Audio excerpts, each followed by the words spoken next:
You're listening to Dark Rain Chronicles.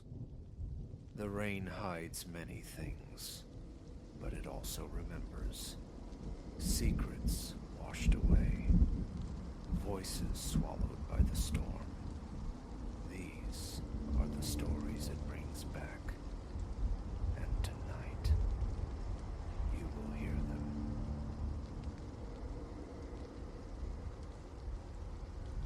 The phone's cold numerals declared 11:47 p.m., precisely when the lift shuddered, suspending itself in the void between the 32nd and 33rd levels. My thumb jabbed the brassy emergency lozenge. Silence answered. No klaxon, no crackled voice from some distant panel. Merely the profound quiet of mechanics stalled. Then, the floor indicator, a usually placid digital eye, began a feverish cycle through integers alien to this 40-story monolith. I am Arthur Finch, tethered to the digital entrails of Omnicorp Solutions as IT support. Freedom should have claimed me hours prior, yet a server migration, that intricate dance of data, held me captive. Now, solitude shared this metal box with me, my gaze locked on the impossible ascent flashing above. 54, 67, 83. Motion returned, not the familiar vertical heave, but a queasy lateral slide, a physics-defying shunt that churned my gut. When the steel doors parted, the vista wasn't Omnicorp. It was a scene dredged from decades past, an office swathed in brown shag carpet thick as moss, hulking beige terminals squatted on utilitarian metal desks. The air hung thick, acrid with the ghost of stale cigarettes. A woman, crowned with an improbable volume of hair and armored in shoulder pads, hammered at a keyboard. As she pivoted, her face remained an indistinct smear, a photograph blurred beyond recognition. Hello. My voice, thin and reedy, seemed to absorb itself into the oppressive stillness. She offered no reply, her attention fixed on the emerald script cascading down a black monitor. Behind me, the elevator chimed its metallic summons. I scrambled back inside, a frantic retreat, the doors sighing shut as my heart hammered a frantic tattoo against my ribs. Floor 12B now glowed on the indicator. The ascent resumed, accompanied this time by a grinding lament, a sound of tortured metal I'd never heard echo in these shafts. My hands trembled, uselessly battering the lobby button. Futile. The display flickered, resolving into 19X. The doors slid open onto our floor, Omnicorp's familiar layout, yet ravaged. Skeletal remains of plants littered the ground amidst drifts of dust. Papers formed chaotic dunes. Chairs lay overturned like fallen soldiers. Through the panoramic windows, where city lights should have glittered, stretched a sky the color of rust, framing skeletal ruins where neighboring towers once stood. The air pressed in, hot, stagnant. A noise slithered from the corridor's depths, a dragging, shuffling gait.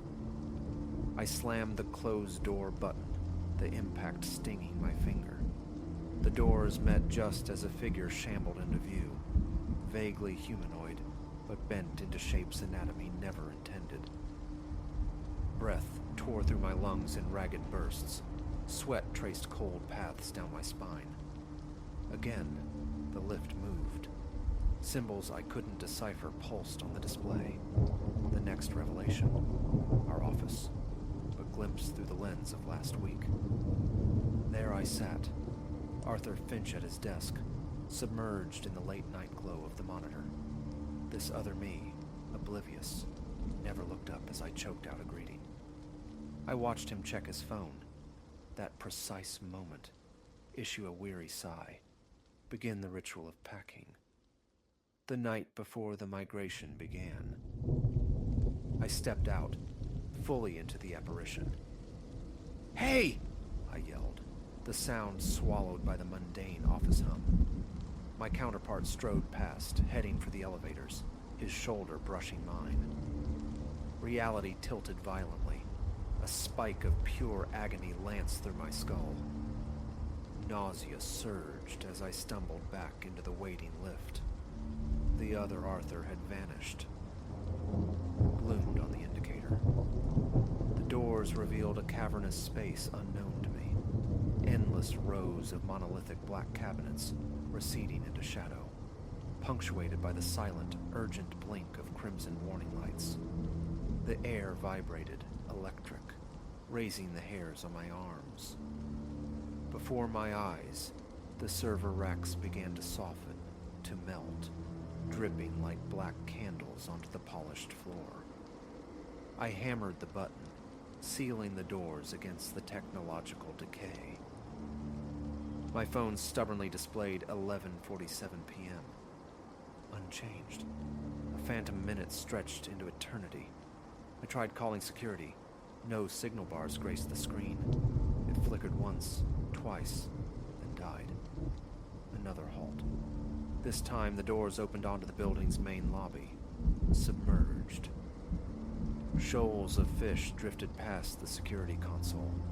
Tendrils of seaweed swayed where ficus trees should have stood. Water lapped at the elevator's threshold, a contained aquarium, refusing to spill inward. In the murky distance, something vast stirred, fins multiplying unnaturally.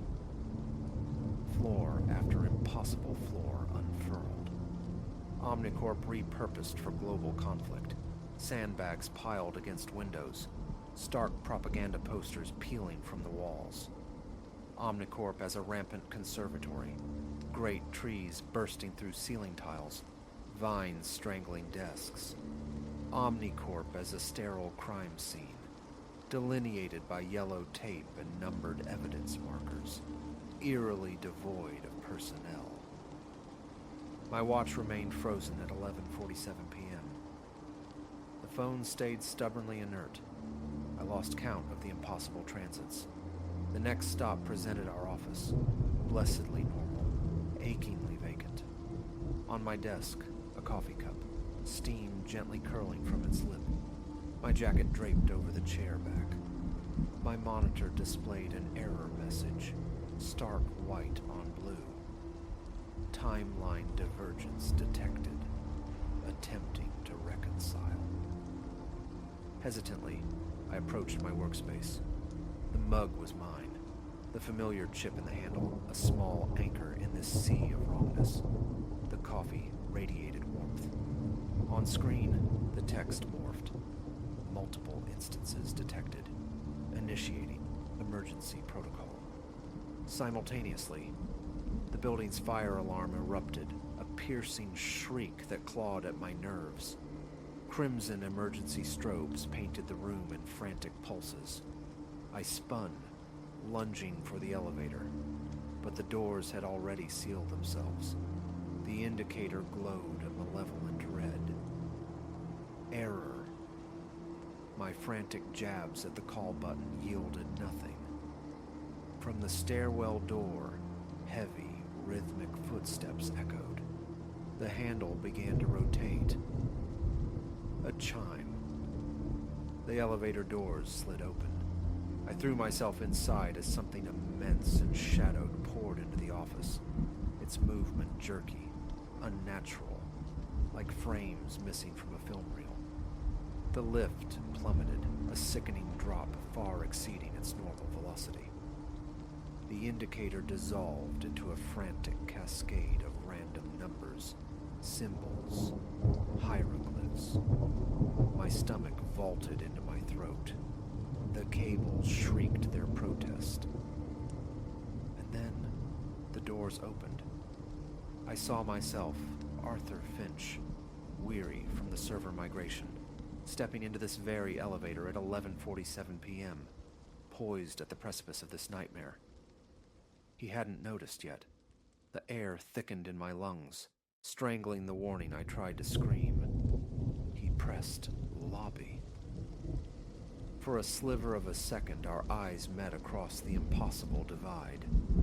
His fatigue dissolved into raw, uncomprehending terror. The doors slammed shut. The car convulsed violently, throwing me to my knees. The display became a frantic blur, cycling through every impossible floor, every alien symbol, faster and faster, until it was white noise made visible. Then, stillness. The doors opened onto the lobby. The real lobby. The night guard, startled, looked up from his paperback. "Everything all right, Mr. Finch? Could have sworn I heard that lift carrying on." My legs felt like unreliable stilts as I stepped onto solid marble. My watch showed 11:48 p.m. My phone buzzed back to life in my pocket, a sudden influx of delayed messages.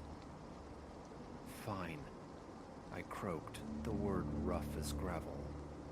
"Everything's fine."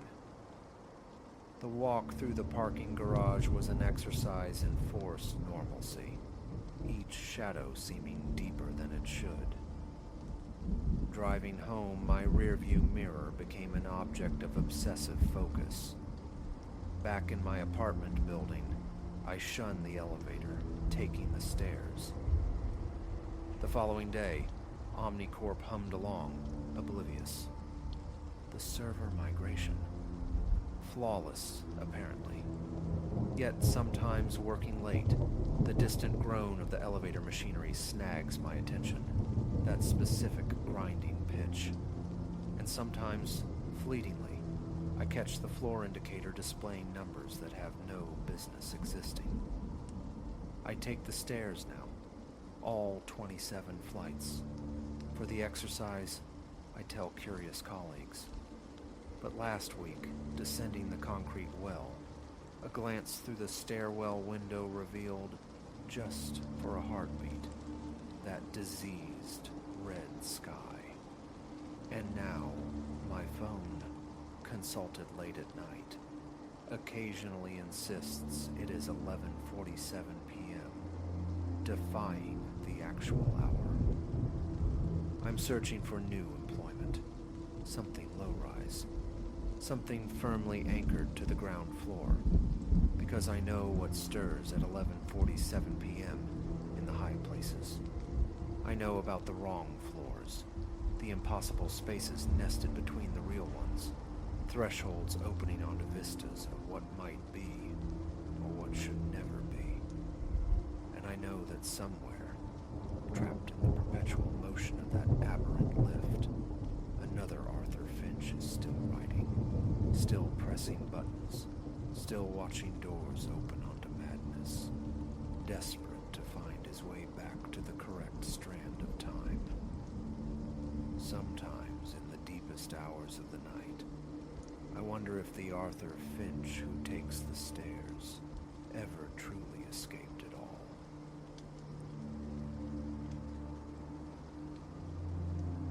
Each morning departure involved a ritual, the click of the deadbolt, the verification twist of the knob, the confirming rattle. Ilara wasn't prone to baseless anxieties, yet a persistent, visceral unease coiled within her regarding the flat. Upon return, subtle dislocations greeted her. Day 1. An armchair canted strangely from its established position. Day 2. The coffee table, having migrated perhaps an inch, maybe 2. Day 3. A kitchen cabinet yawning slightly ajar, a stark contradiction to her memory of securing it. An indefinable wrongness permeated the space, nurturing the insidious suspicion that her tenancy was somehow shared. This temporary refuge, this furnished box, became hers, while her own home underwent an 8-week surgical renovation. The contractor's timeline necessitated the nearby rental, a compact studio comprising a small sitting area, A galley kitchen barely worthy of the name, a sleeping chamber, and a sliver of a bathroom. Its contents were dictated by the lease: a diminutive sofa, the aforementioned coffee table, a lone armchair, a dining set for two, a bed frame, a wardrobe. Standard issue, seemingly innocuous upon first inspection. The building itself projected modernity: gleaming lobby, staffed front desk, corridors lined with uniform portals. Her unit, number 607, resided near the lift shaft's hum. The initial week passed uneventfully, blurred by the demands of work and the fatigue that followed. Then, a Friday evening unfurled. Sinking into the sofa, television flickering to life, Alara's gaze snagged on the armchair. It occupied an aberrant position, further from the window than she recalled. The cleaner. The thought surfaced, a plausible explanation. Weekly housekeeping was stipulated in the rental agreement. She mentally flagged checking their schedule. Shrugging off the dissonance, she rose, nudged the chair back to its rightful geometry, and willed the incident from her mind. The subsequent morning delivered another minor anomaly. The kitchen cabinet directly above the sink hung partially open. A lapse in her own routine, surely. She clicked it shut, brewed her coffee, and pressed on. Saturday night, returning late, the sight that arrested her just inside the doorway was the coffee table. It hadn't merely shifted. It had advanced, encroaching nearly 2 feet upon the sofa's territory. Her pulse quickened, a leaden weight settling in her gut. Housekeeping had serviced the unit on Tuesday. Today was Saturday. No unscheduled visits authorized. She circled the displaced furniture, peered beneath it. Nothing. Sinking onto the couch, the television's glow offered scant comfort. Her eyes darted between the table and the secured entrance, grappling with the unnerving possibility of unconscious action. Sleep came, but it was a fragile, troubled state. Monday morning found her at the front desk inquiring with Ms. Albright, the receptionist, about weekend access to her unit. The woman consulted the digital logs. "Only your key fob registered, Ms. Vance," she reported crisply, confirming housekeeping adhered to a weekday schedule. A cold current traced Alara's spine. She manufactured a smile, murmured thanks, and ascended to the 6th floor. Inside 607, an initial survey revealed nothing amiss. Then, in the kitchen, retrieving water from the refrigerator, she turned. The bedroom door stood open. She distinctly recalled closing it. Bottle cold against her palm, Alara stared into the vacant chamber. Unmade bed, closed wardrobe, drawn curtains. Nothing else disturbed. Perhaps I didn't close it fully. The rationalization felt thin, failing to quell the rising tide of trepidation in her chest. Later, emerging from the shower's steam, toweling damp hair, an acoustic tremor reached her from the living room. A faint click, reminiscent of electronics engaging. Heart thrumming, shirt half fastened, she hurried out. The television remained dark, but the standing lamp beside the sofa cast a warm pool of light. A lamp she was certain she'd left off. The pounding in her ears intensified. Windows secured, front door bolted. A frantic inventory followed. Closet depths probed. The space beneath the sofa examined. Nothing. Illuminating every corner of the flat, she paced, finally collapsing onto the couch, a tremor running through her arms. Her thoughts galloped, a frantic search for logic colliding with the undeniable sense that logic had fled. The second week ushered in a new strategy, a minuscule paper sentinel. Each morning, Alara meticulously positioned a sliver of paper high in the door jamb, a silent witness designed to fall at any intrusion.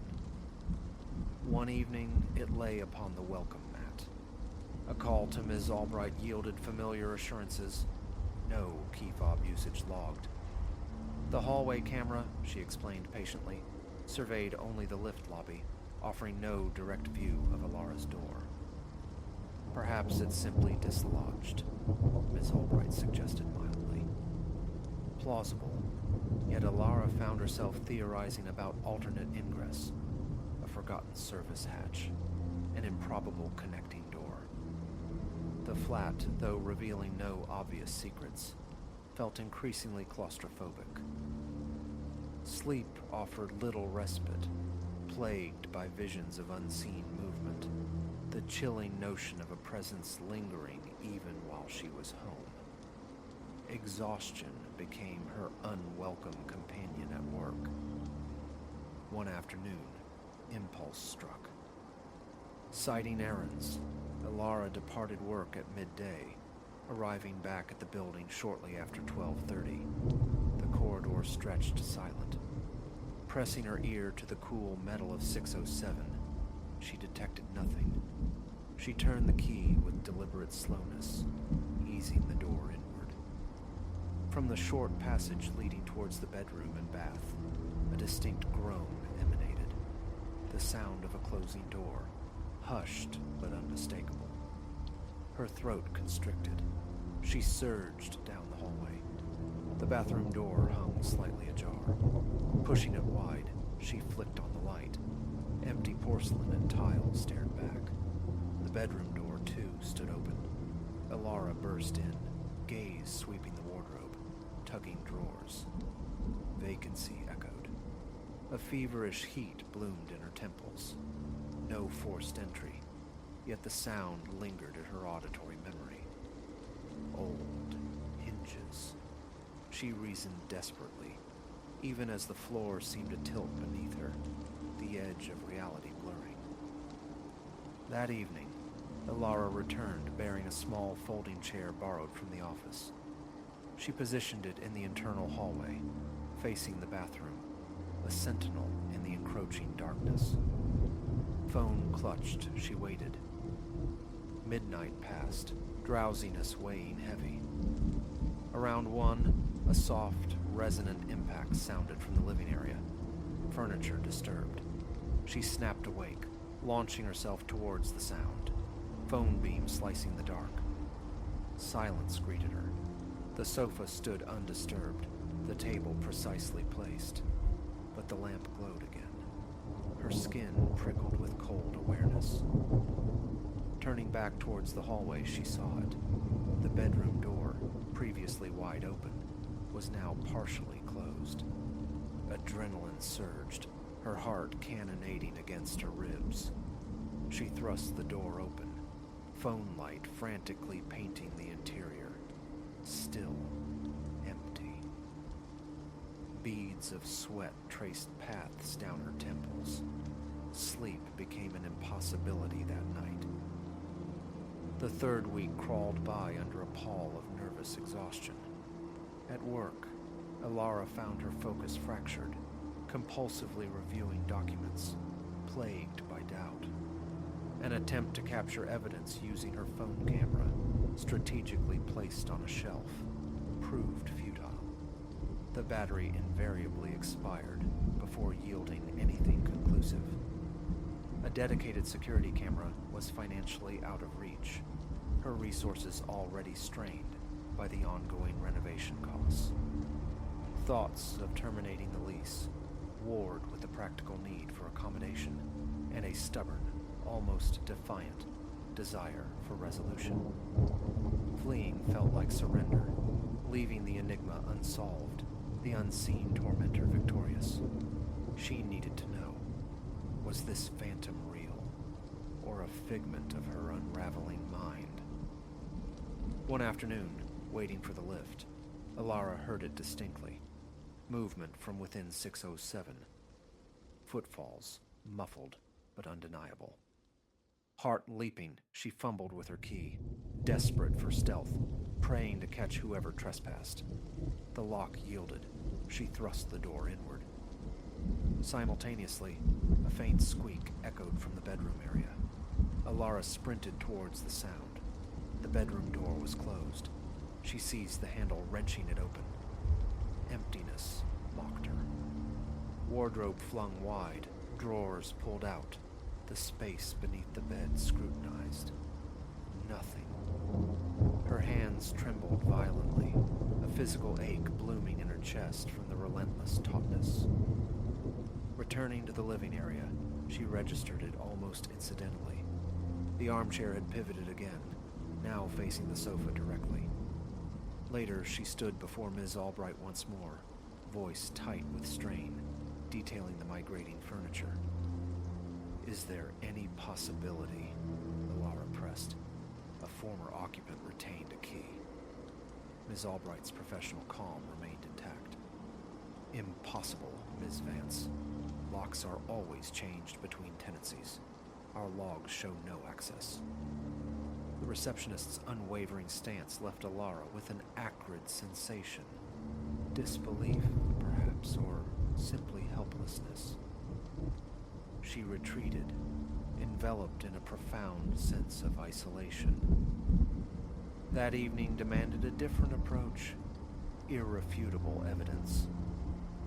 Alara meticulously arranged specific items, shoes precisely aligned against the entryway wall, a pen laid perfectly parallel on the television stand, kitchen chairs angled just so.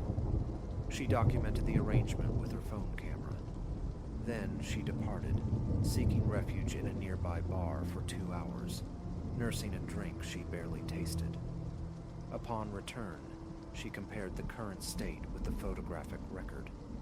One shoe nudged inches from its mark. The pen lay askew. Coils of dread tightened in her stomach.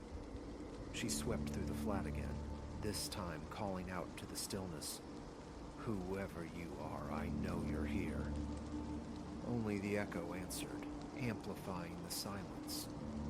A volatile brew of indignation and dread burned behind her eyes. The fourth week commenced under the weight of profound weariness.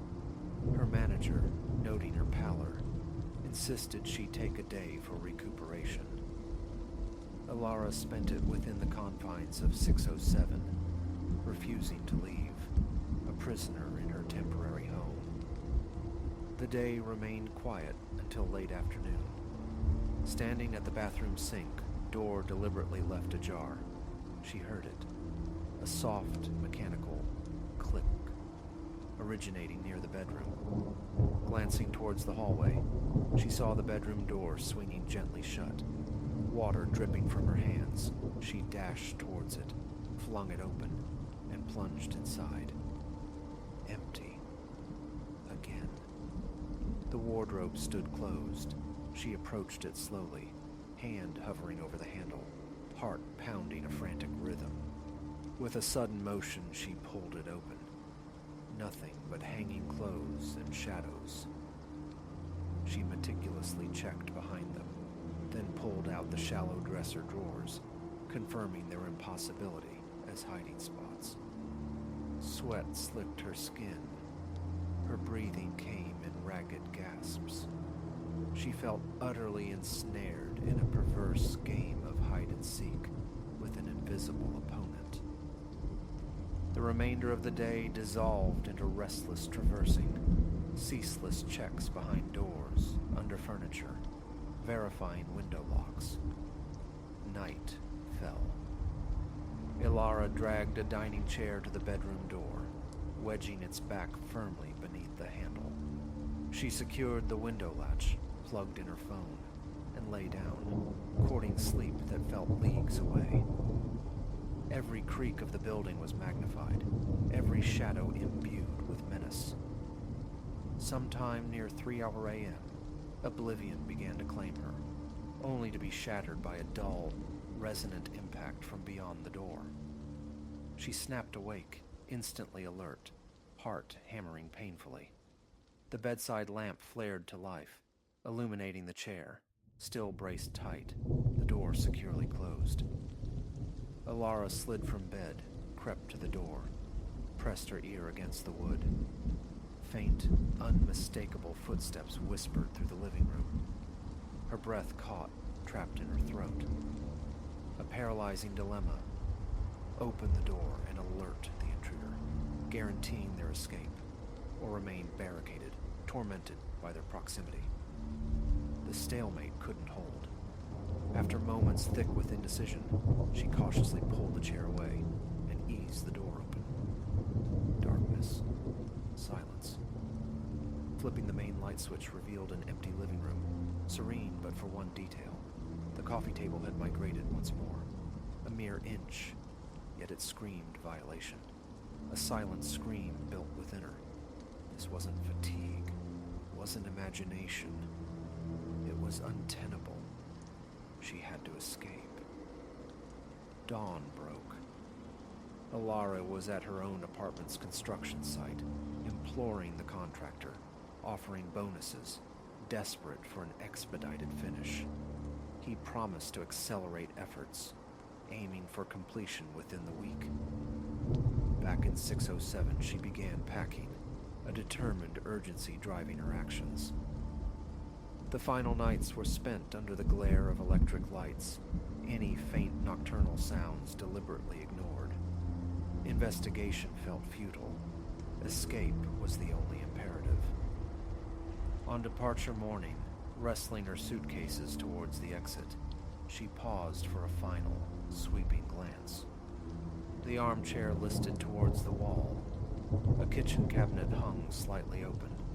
With a quiet click, she closed the cabinet, turned, and walked out, consciously avoiding a backward glance. The identity of her unseen flatmate remained elusive, a question mark hanging perpetually over those weeks. Was there some cleverly concealed alcove, a copied key circulating unknown? Or had profound exhaustion simply frayed her perceptions? She never knew. She fled that building and its suffocating secrets, burying the experience when she finally reclaimed her renovated home. Yet, the phantom gaze lingers sometimes. She finds herself verifying locks with meticulous care, startled by the innocuous groans of settling timbers. The memory of 607 persists, a chilling whisper suggesting someone moved through those rooms alongside her, always just beyond the veil of sight. The thought still sends a cold prickle across her skin. A haunting echo she prays remains confined to the past.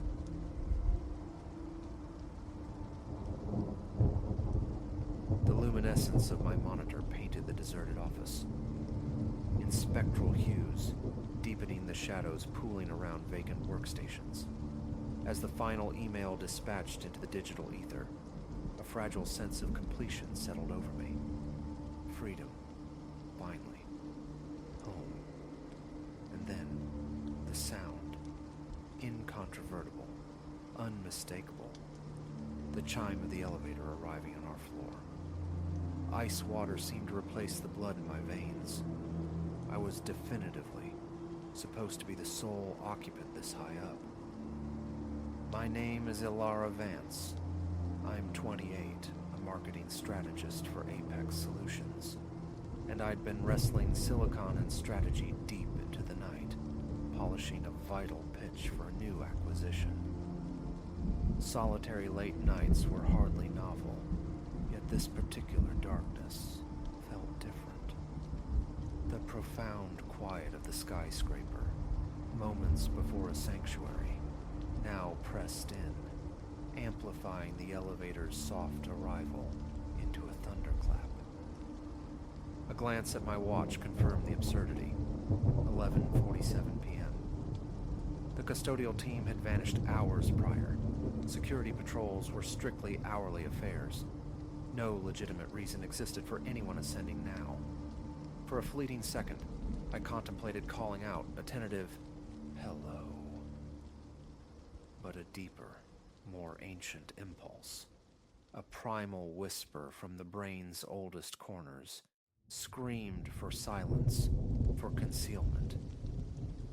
Rising with excruciating slowness, coaxing my chair not to betray me with a groan, the open-plan layout suddenly felt like a stage under a hostile spotlight.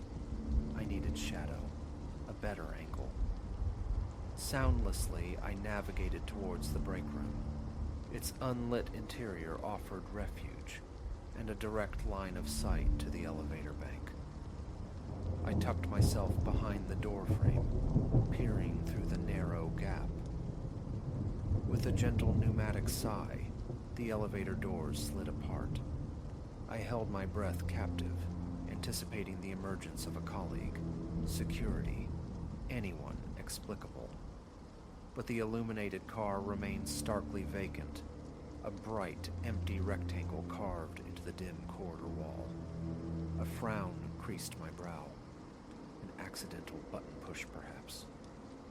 Yet the doors hung open, refusing the cycle of closure. As I watched, perplexed, the lights within the elevator cab flickered, once, twice, before extinguishing utterly, plunging the interior into a profound darkness, a gaping maw in the plasterboard.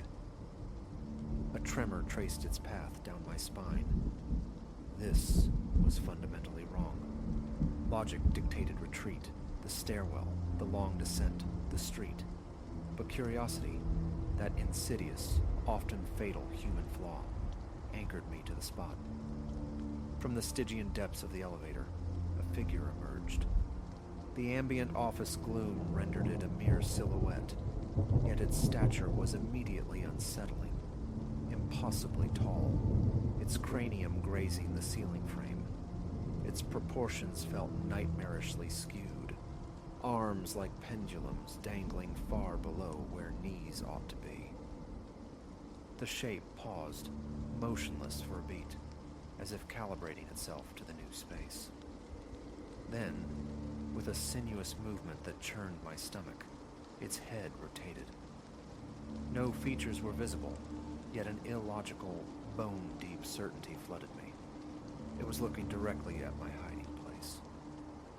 I recoiled, flattening myself against the cool wall, my heart hammering a frantic tattoo against my ribs, convinced its frantic rhythm was audible across the distance.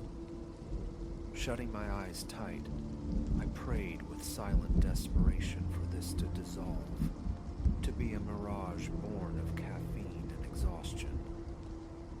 When I dared to look again, the hallway was empty. Relief, sharp and intoxicating, lasted only a microsecond before a far more terrifying possibility loomed. If it wasn't. There, fuck. Where had it gone? As if summoned by the thought, a sound drifted from the main office expanse. Footfalls, yet unlike any human tread I knew. Too light, unnervingly rapid, possessing a velocity that seemed physically impossible for a being of its apparent size. Escape. Now. My eyes darted to the stairwell access door, perhaps 30 feet distant, across rows of shadowed desks. A desperate sprint might work, but the rational fragment of my mind, not yet consumed by raw terror, screamed that flight meant noise. It would hear. So I moved, painstakingly, each footfall measured, silent as falling dust. Halfway across the open space, the alien footsteps ceased. The ensuing silence was vast, suffocating. I froze, terrified that the mere act of drawing breath would betray my location.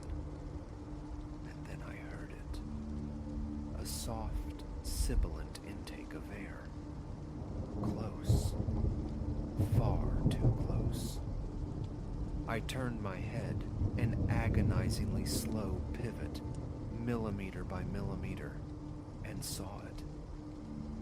It stood at the terminus of the desk row, scarcely 10 feet away, caught in the ghostly afterglow of a forgotten monitor, I could finally perceive its face, or, more accurately, the utter absence of one. Its head was a smooth, ovoid shape composed of condensed shadow. But as I watched, paralyzed by horror, the surface began to ripple, to shift. Eyes opened, not two, but dozens, blinking out of sync like disturbed constellations. A mouth tore itself open across the lower expanse, stretching to an impossible width, revealing rows of needle-sharp, glistening teeth. "Elara," it intoned, the sound a composite horror, like 1,000 sibilant whispers woven together. "We've been waiting for you." I ran. All pretense of stealth evaporated in a surge of pure adrenaline. I launched myself towards the stairwell door, the sound of tearing fabric and impossibly swift footsteps erupting behind me. I slammed into the heavy door, stumbling, nearly pitching headlong down the concrete steps. I took them in frantic bounds, 3 at a time, the echo of my pursuer reverberating unnervingly close in the enclosed shaft. 27 floors, an eternity compressed into minutes. My lungs burned, my legs screamed in protest, but terror was a merciless engine. Always just behind, I could hear it gaining. I burst through the stairwell door into the lobby, colliding almost bodily with the startled night security guard. "Call the police," I shrieked, momentum carrying me towards the main glass doors without pause. I heard the guard yell something indistinct, but didn't register the words.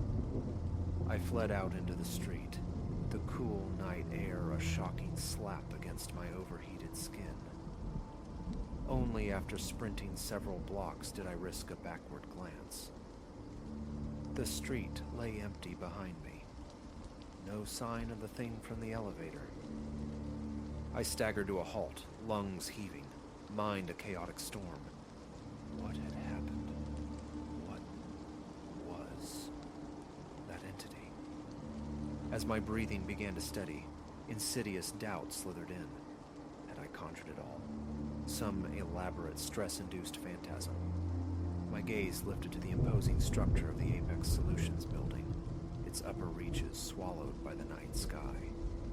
As I watched, lights began to activate, floor by floor, a steady progression ascending from the lobby. The security guard checking things out. Sensible.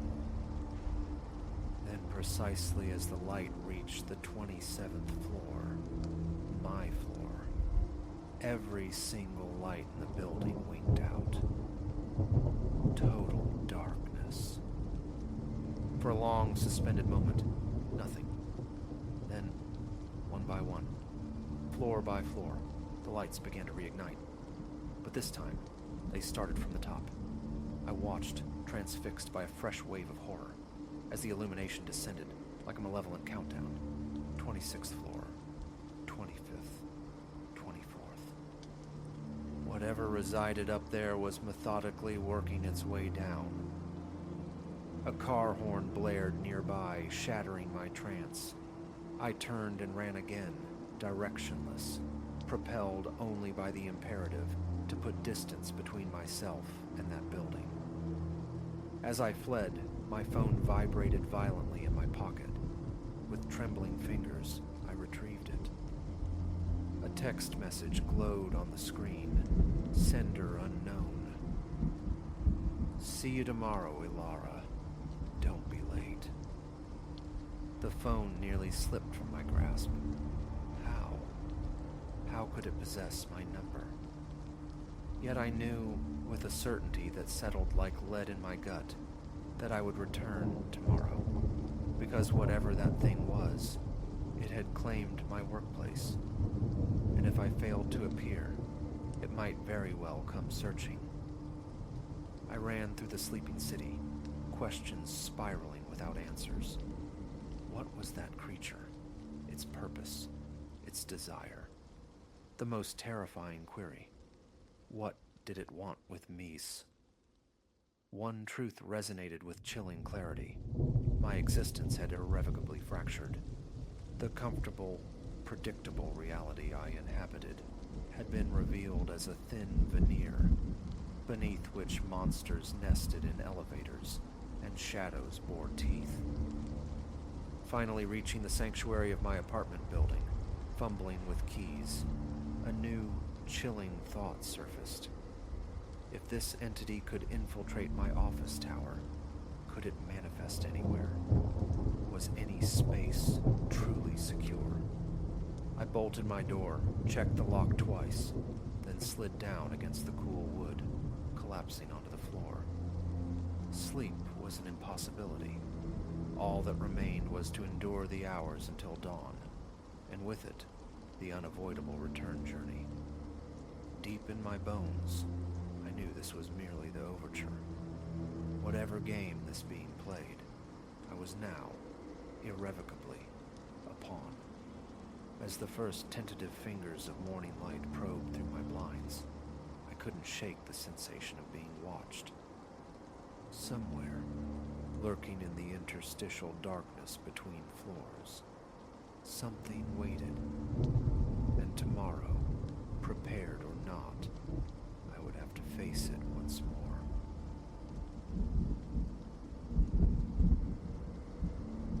Hours had bled together under the monotonous drone of tires on tarmac, the interstate a ribbon of darkness unfurling since sunset. 2 states dissolved behind me, swallowed by the rearview mirror. My body hummed with fatigue, demanding respite, a simple pause to unkink spine and soul. Not the glaring fluorescence of a gas station, nor the anonymous bustle of a major rest stop. Solitude beckoned. A modest sign emerged from the gloom. Scenic overlook, 1 mile, promising quietude. It would suffice. Emptiness greeted me. A scattering of sodium lamps pooled weak, jaundiced light onto asphalt scarred with vacant parking lines. Legions of them stretching into obscurity. Shadows clung thick and deep beyond these frail circles of illumination. I maneuvered the car beneath one sputtering lamp, craving its meager glow, and killed the engine. Silence rushed in. Stepping out, the air bit, cold and damp against my skin. I stretched, arms reaching for the indifferent stars, vertebrae cracking a small, sharp report in the stillness. Barely a minute passed. Then, perception snagged on a shape standing just where the lamplight frayed into blackness. A figure, cloaked or hooded, utterly still, watching me. Details remained elusive, swallowed by the cowl, save for the glint of eyes, small, dark points fixed on mine, unblinking. Everything all right. My voice, louder than intended, strained for normalcy. No reply, no shift in posture, only that unwavering stare drilling into me from the edge of visibility. A current of unease traced its path up my spine. Lost, perhaps, waiting for a ride. Rational thoughts felt thin, unconvincing against the weight of her profound stillness. Hesitantly, I edged forward. Maybe proximity would coax a response. But my advance triggered an equal retreat. She simply melted backward into the waiting dark, instantly absorbed. Gone. I stood rooted, a debate raging internally.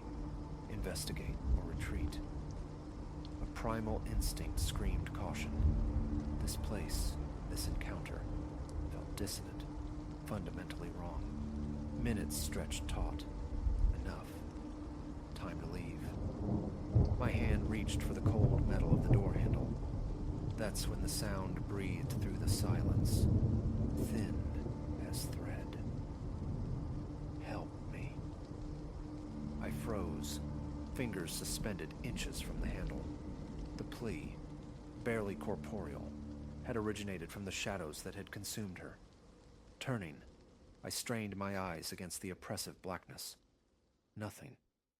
Just the void yawning beyond the lamp's reach. Hello? The word felt clumsy, echoing unnaturally. Are you hurt? Only the low thrum of the failing lights answered.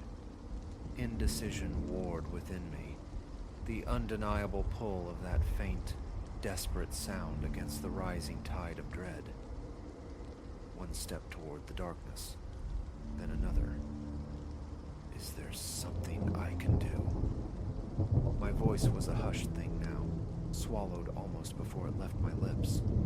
Suddenly, she was there again, materialized without a whisper of movement, standing mere feet away, back within the light's feeble embrace. Her face, now visible, was a canvas of pallor, skin like old parchment stretched taut over bone. Eyes sunk deep in their sockets, dark pools reflecting the sickly light, fixed on me with an intensity that felt like a physical touch. Help me, she breathed again, the sound fragile, almost infantile. A reflexive step back. My pulse hammered against my ribs. Are you lost? Can I call someone for you? Silence stretched, punctuated only by my own ragged breathing. Her stare never wavered, lips parted slightly, eyes wide, devoid of any discernible emotion save that terrible, vacant intensity. The damp chill on my skin turned icy. My hands began to tremble. She seemed fragile, yet an undeniable wrongness emanated from her, a silent alarm shrieking in my mind. I have a phone, I offered, voice betraying my tremor. Is there a number? Her gaze flickered, a micro-expression I couldn't decipher, before a slow, almost mechanical shake of her head, but her eyes, they never left mine. Can you take me? The whisper was so faint, it brushed against my hearing like a moth's wing. Take you? Where? The question emerged tight, strangled. No answer came. Instead, a hand lifted, reaching toward me.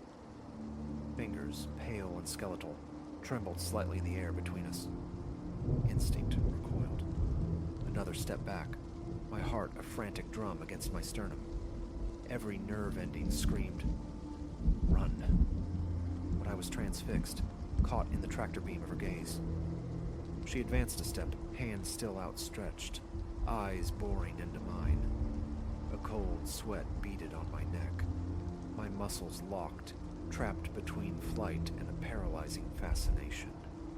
Her stare deepened, felt like it pierced flesh and bone, probing secrets I hadn't known I possessed.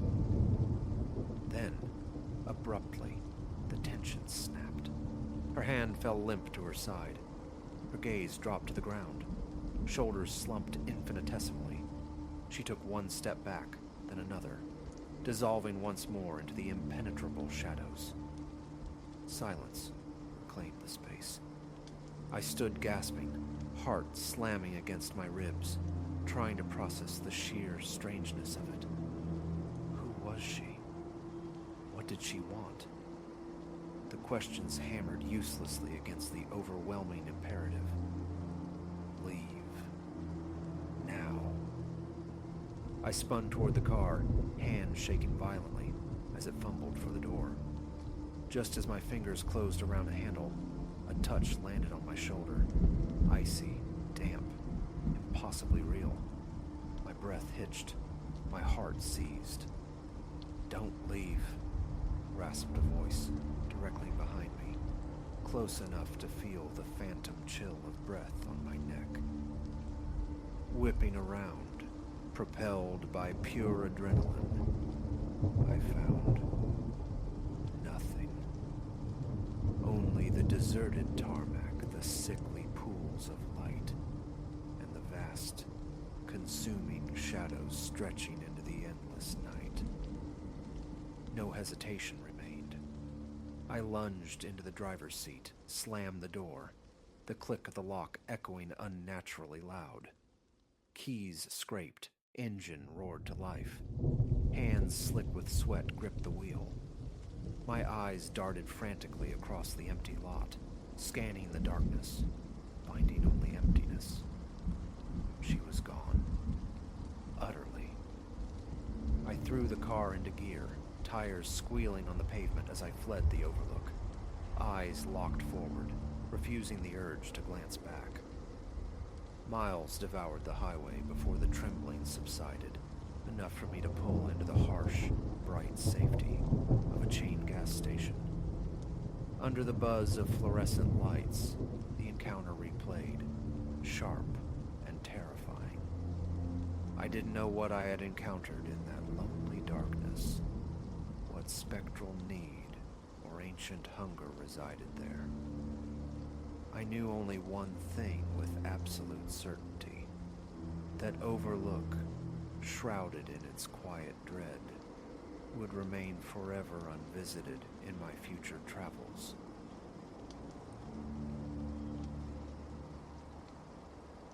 Never did I imagine unease coiling around the side of an ordinary looking glass, but the one Elias carried home from the dusty antique emporium was altogether different. Encased in a ponderous gilded frame chased with baroque swirls, it possessed a heft that defied its appearance. The proprietor, a man of few words and fewer glances, had merely swaddled it in brown paper, pocketed the currency, and averted his gaze. Elias had dismissed the oddness, picturing only a striking acquisition for his sitting room wall. A fool's errand, he now knew. He should have pivoted and fled the threshold of that shop. He wrestled the mirror indoors around the meridian hour. Sunlight streamed through the entryway, and Elias recalled noting the peculiar way the glass drank the light, refracting it with an almost oily quality. It felt unnervingly warm beneath his fingertips. Propping it against the wall flanking the front door, intending only a brief assessment before installation, he stepped back. A glance at his reflected self brought the first tremor of discord. His tousled hair, his familiar features, all present. Yet staining the shoulder of his shirt in the glass, a smudge of perfect darkness bloomed. Elias checked his actual garment. The cotton was immaculate, a beat of stillness. He looked up again. The phantom stain had vanished. Just a trick of the light, perhaps, or a smear upon the aged silvering. Retrieving cleanser from the kitchen, he buffed the surface until it shone with flawless clarity. Through the languid afternoon, Elias found his path repeatedly crossing the mirror's gaze, his reflections captured fleetingly. A subtle, almost imperceptible judder clung to the edges, his mirrored movements trailing reality by a hair's breadth. He frowned, attributing it to fatigue born of long workdays. Deciding its permanent home would be the sitting room, positioned above a diminutive table near the window, he commenced the labor of hanging it. The task required exertion. Spirit level consulted. A sturdy nail hammered true. The mirror cautiously elevated. Stepping back to the room's center to appraise its alignment, his eyes swept across the reflected panorama behind him. The settee correctly placed, the drapes swept aside, the standing lamp occupying its usual corner. And then, the anomaly. A door, reflected behind him. The portal to his subterranean storage space. In the tangible world, that door stood firmly shut. The mirror, however, depicted it slightly ajar, a sliver of profound darkness yawning within. Elias spun around, heart quickening. The physical door was closed, secure. Returning his gaze to the mirror, the reflection now concurred, mirroring reality faithfully. A frisson of anxiety traced his spine, his arms trembling faintly. He rationalized it, a trick of perspective, the handle catching the light strangely. He fought to quell the rising disquiet. Sleep proved elusive that night. Phantom creaks whispered through the house, the familiar groans of settling timbers now imbued with ambiguous menace. Around midnight, thirst drove him kitchenward for water. Yet, an invisible current pulled him towards the sitting room. He flicked on the lamp, its weak glow casting his elongated shadow onto the wall where the mirror hung, but waited, impassive. He drew nearer, leaning in until his own face swam into view. Eyes bloodshot from wakefulness, yes, but no aberrant marks, no temporal shivers in the glass. A wave of foolishness washed over him. Just as he began to turn away, a sound emanated from the mirror, a delicate tapping, faint, rhythmic, like fingernails on glass. His pulse leaped. He recoiled, scanning the surface for a crack, an insect trapped behind the pane. Nothing. The glass remained smooth, unbroken. His fingers traced the ornate gold frame, his own frantic heartbeat drumming against his skin. Silence descended once more. He lingered, breathing raggedly, before retreating to bed, sleep now a distant shore. The following day bled into exhaustion at his modest office job, a place demanding focus on ledgers and data. His concentration fractured, his gaze drifting constantly to the clock, anticipating the return home with a knot of dread. He confided in Marcus, a colleague, about the peculiar mirror. Marcus chuckled, dismissing it as the charming imperfections of antiquity, jesting about haunted dwellings. Elias forced a reciprocal laugh, a hollow sound against the tension tightening his chest. It was the slippage in the reflection, the phantom stain, the errant door that gnawed at him. He wrestled his attention back to spreadsheets. Returning home that evening, Elias paused at the sitting room's entrance, observing the mirror from afar. It reflected the room faithfully. Hallway, basement door, closed. Furniture, open curtains, all precisely as they were.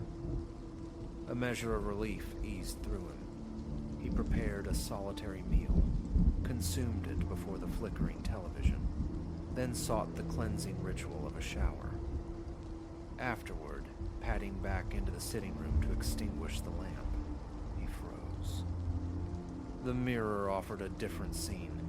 It displayed him, Elias, moving about the kitchen, seemingly engaged in culinary tasks, stirring a pot on the stove, glancing towards the cupboards. Yet, he stood here, before the mirror itself. His present self was visible. Within, the reflection's background clad in the same damp towel and shorts, but the primary figure in the glass was elsewhere, performing actions already past.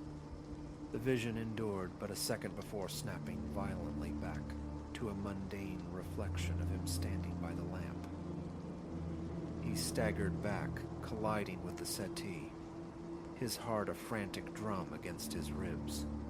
He tried to voice his shock, but his throat was parched, constricted. He could only stare, transfixed, anticipating the next rupture in reality. Sweat beaded on his brow. After a protracted moment of paralysis, he fumbled for his phone, the urge to summon Marcus, to find validation, warring with the certainty of ridicule. He lowered the device, compelled instead to approach the mirror again. He pressed his palm flat against the cool, unyielding glass. His reflected hand met his own, faint and precise. No immediate strangeness. Exhaling a shuddering breath, he switched off the lamp and fled to his bedroom, leaving the mirror to its silent vigil in the dark. sleep, and oblivion were all he craved. That night, a soft, rhythmic thudding roused him from a shallow doze. Faint but persistent, like footfalls ascending a staircase. It emanated, he realized with dawning horror, from the sitting room. His heart resumed its panicked rhythm, his mouth instantly dry. Slipping from bed, he activated the hallway light, pausing just outside his bedroom door, listening intently. The thudding persisted. Goose flesh prickled his skin as he crept towards the sitting room. Reaching the threshold, he saw it. The basement door stood wide open. He never left it open. Its warped frame required a deliberate tug. Now it gaped, revealing the Stygian descent to the storage below. His gaze instinctively flickered to the mirror. Its reflection offered a chilling counterpoint. It showed him Elias, standing in the same spot, but his mirrored counterpart was turned, facing the reflected basement door. Even as he watched, paralyzed, the Elias in the glass stepped across the reflected threshold, descending into the mirrored basement, while the real Elias remained rooted in the sitting room, fear of physical restraint. Nausea churned within him. A glacial coldness crept up his arms. He yearned to slam the basement door shut, yet hesitated, terrified to move closer to the mirror's influence. This is absurd, his rational mind insisted. It's merely glass and silver. But every sinew screamed otherwise. Forcing leaden feet forward, he watched his reflection from the corner of his eye. It now seemed tethered to him, matching his hesitant advance. Reaching the gaping doorway, he grasped the handle and pulled the heavy door closed. His reflection mimicked the action precisely. The latch clicked, a small, definitive sound in the charged silence. He swiped sweat from his forehead with a trembling hand. Closing the door brought scant comfort. A palpable sense of presence lingered behind the wood, listening, waiting. He risked another glance at the mirror. It showed him before the closed basement door, accurate for a fleeting instant. Then, movement flickered in the reflection's periphery, a nebulous shape sliding across the reflected hallway floor. No corresponding sound reached his ears. He whirled around. The physical hallway was empty, silent. When he looked back, the shape in the mirror was gone. Revulsion and terror warred within him, his breath coming in short, sharp gasps, his pulse thundering in his ears. He scrambled back to his bedroom, locking the door behind him. Perched on the edge of his mattress, Elias fought to regulate his breathing, his fingers quivering uncontrollably. He strained his ears, listening for any further disturbance.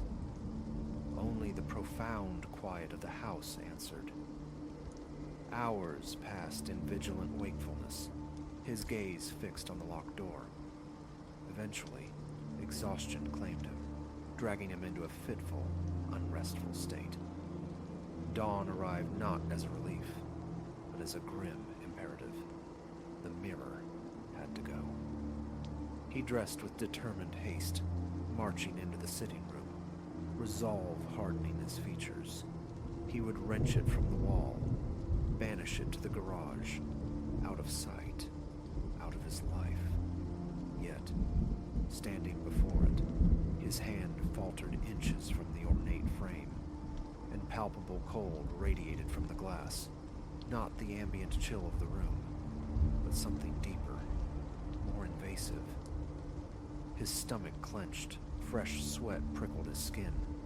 He retreated, defeated, frustration curdling within him. In the kitchen, clutching a mug of coffee he couldn't drink, he stared towards the sitting room entrance, a tightness constricting his chest.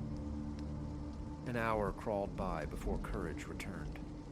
He located the antique shop's number, dialing with trembling fingers, hoping for answers, for history, for anything. The line rang, unanswered. He tried again. Silence. A profound sense of helplessness washed over him. He paced the kitchen floor, his eyes drawn unwillingly, repeatedly, to the sitting room doorway, to the silent sentinel within. He feared what new horrors might manifest if he stared too long, yet its presence was a weight, an expectation. Steeling himself, he approached the mirror one final time. He studied his reflection, pale, haunted, clad in the day's attire. Reaching out with both hands, he made contact. The surface remained cool, impassive. He could see the strain in his reflected arms, feel the dull ache behind his eyes from sleeplessness. He attempted to lift the mirror from its hook. It refused to yield, feeling impossibly heavier than before, anchored by some unseen force. He strained, muscles protesting, but the frame remained stubbornly affixed. Fetching a screwdriver intending to pry it loose, he slid the tool's tip behind the gilded edge. Instantly, a loud, grating scratch erupted from the mirror's depths, startling him so violently he dropped the screwdriver with a clatter. His heart leaped into his throat. Retrieving the tool, he backed away, shaking. Then, the tapping returned, soft, insistent rapping against the glass, as if from the other side, seeking entry, seeking attention. His gaze locked onto his reflection. He watched, horrified, as its lips began to move, forming silent words. It seemed to be pleading, calling out, but no sound escaped the glass. The real Elias stood mute, paralyzed. Nausea surged. He stumbled back another step, but the reflection remained pressed close to the surface, its mouth shaping unheard syllables. A high-pitched ringing filled his ears. His breathing grew shallow, his heart hammering against his ribs with painful intensity. Escape. The front door lay behind him. He bolted, grabbing his coat, fumbling with his shoes, his gaze never fully leaving the mirror. The reflection now showed the hallway behind him, but in its reality, the front door remained shut, even as Elias flung the real one wide. This final, jarring mismatch sent a fresh wave of revulsion through him. As he stumbled onto the porch, he caught one last glimpse. His reflection, walking away into the mirrored house, wore a faint, chillingly satisfied smile. He slammed the door shut, leaning against the frame, gulping the crisp, cold air. Relief, potent and immediate, flooded him simply being outside, separated from Atiki. He knew with absolute certainty he had to remove the mirror. How remained terrifyingly unclear, but its continued presence was intolerable. His hands still trembled. Sweat slicked his back despite the chill. Smashing it, disposing of it, seeking esoteric help. His mind raced through frantic, inadequate options. He stood there on the porch until the shaking subsided enough to permit movement. He walked to his car, drove aimlessly, the streets blurring past, trying to impose order on his fractured thoughts. He passed another antique store, considered stopping, asking, but the fear of sounding unhinged held him back. He just drove, directionless, until the inescapable truth settled. Avoidance was not a solution. There is no final strategy yet. Elias stands outside his own home, this narrative hastily typed onto his phone's screen, a desperate anchor against the encroaching madness.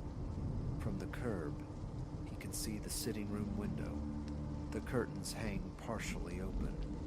Behind them, behind the familiar wall, the mirror waits. Thoughts of hammers and heavy sheets flicker through his mind, yet a profound intuition warns him it won't be so easily vanquished. He cannot remain exiled forever. To leave it there is to invite further incursions, to risk seeing his reality irrevocably usurped by the thing behind the glass. He must return. He must confront it. He doesn't know what awaits, what will happen when he crosses that threshold again. But the alternative, letting the mirror slowly consume his life, perhaps trapping him within its cold embrace for eternity, is unthinkable. His heart pounds a frantic rhythm against his ribs, but he is turning back towards the door. He must act before the reflection claims him entirely.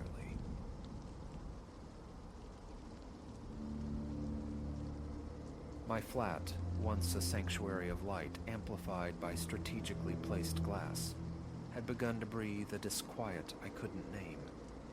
A constellation of mirrors, some grand floor-standing monoliths framed in dark wood, others sleek, wall-mounted slivers of silver, populated the apartment. Initially, they were instruments of spatial illusion, coaxing sunlight into shadowed corners, doubling the perceived dimensions of my modest 10th floor dwelling. I had courted their reflections, celebrated the bright openness they conferred. But one evening, cradling my phone, a glance into the nearest pane sent a jolt through me fierce enough to nearly make me drop it. Beside my own familiar image, another had shimmered into existence. A fleeting presence, there and gone in seconds. I remained motionless, staring into the vacant glass, the frantic thrum of my pulse echoing in my throat. Logic insisted it was fatigue, a trick of the light. Yet my skin crawled, and a knot tightened deep in my chest. The certainty that I had glimpsed someone else lingered, cold and unwelcome. My name is Elias Thorne. 32 years orbiting the sun, mostly tethered to this one-bedroom perch high above the city hum. A freelance digital artist, my existence is largely contained within these walls, a quiet rhythm of deadlines and solitude. The apartment, meticulously ordered, save for the lingering ghosts of unpacked cartons residing in one corner, is my shell.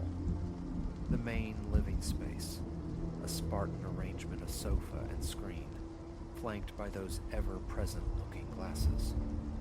Once sources of aesthetic pleasure, they now felt like unblinking eyes.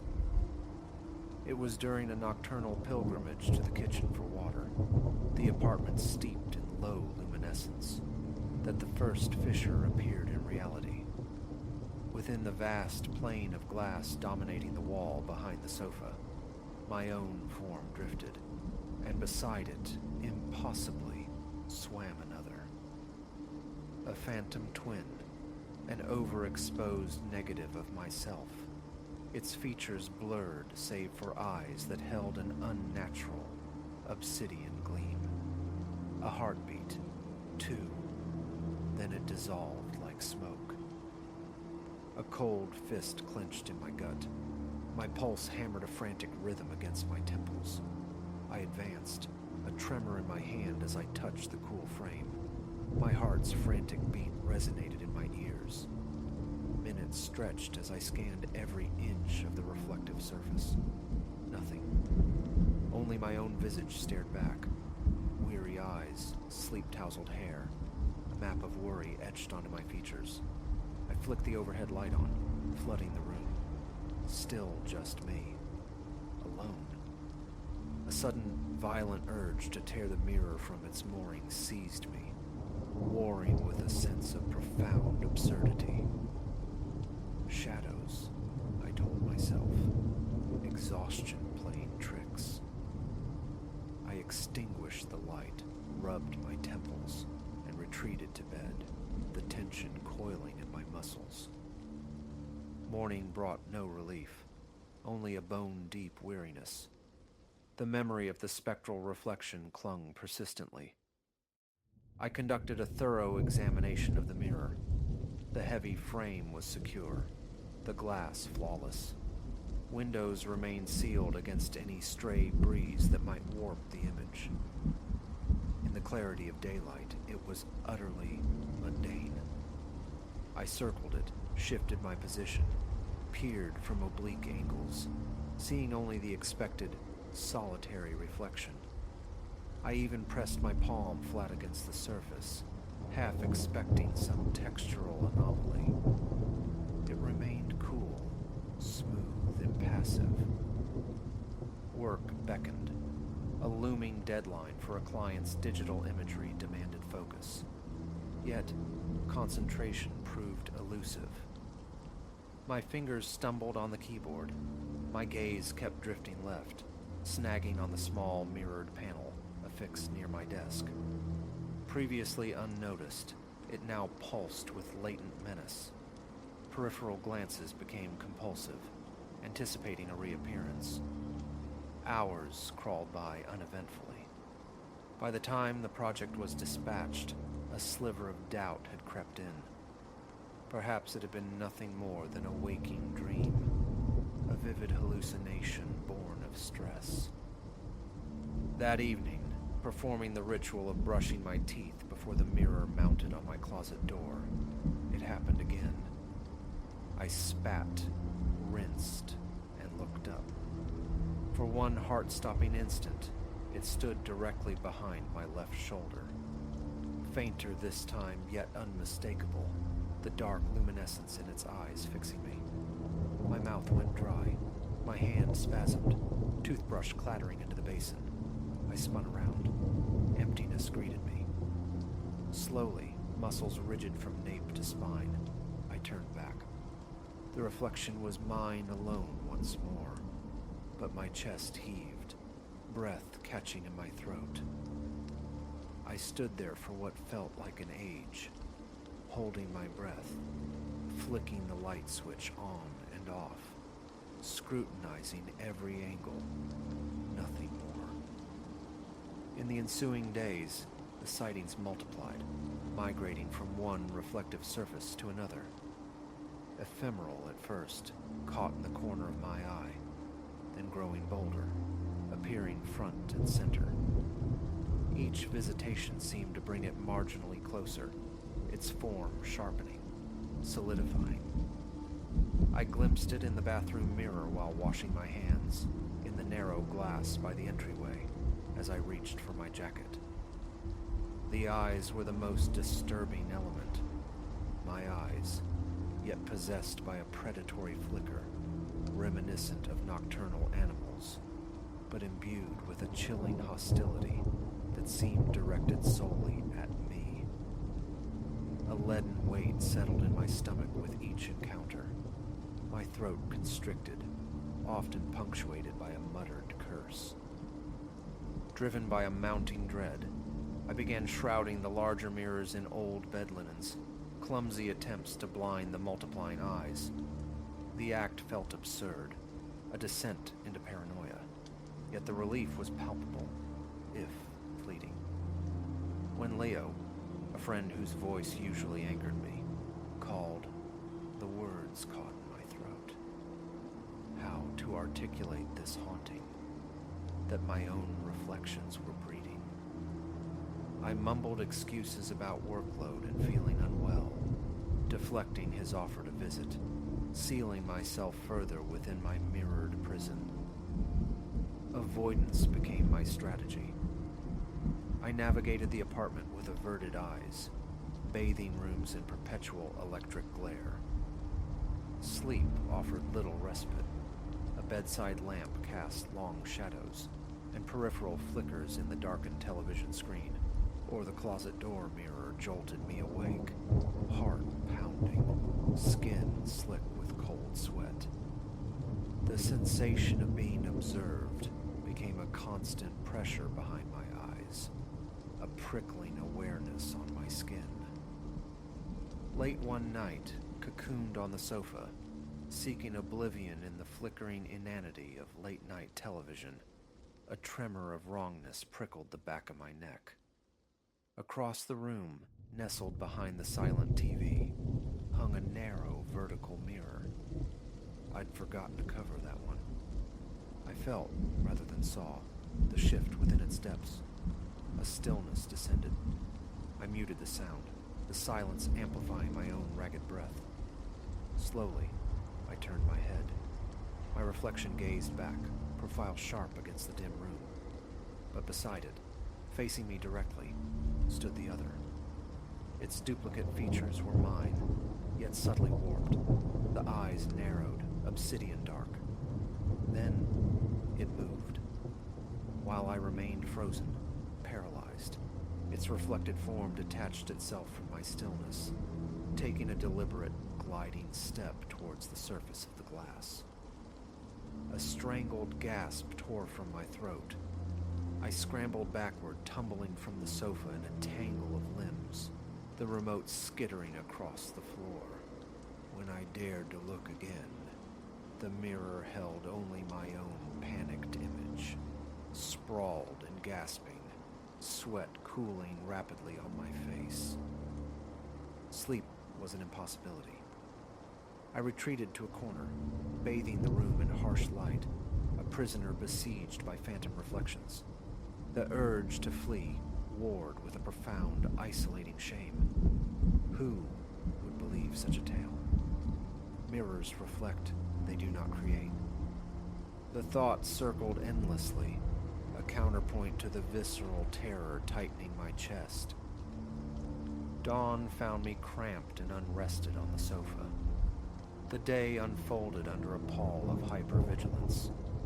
Every reflective glint was a potential ambush.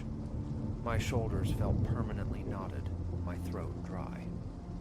I performed a circuit of the apartment, verifying locks on doors and windows. A futile gesture against an internal siege. All secure. The breach was not in the walls, but in the glass. Later, seeking the cold comfort of water on my face in the bathroom, I leaned over the basin. As I straightened, splashing away the remnants of sleep and anxiety, it materialized. Right there, intimately close behind my left shoulder in the mirror's bright field. Its eyes, twin pools of darkness, locked onto mine. Its mouth, a grim facsimile of my own, was a tight line.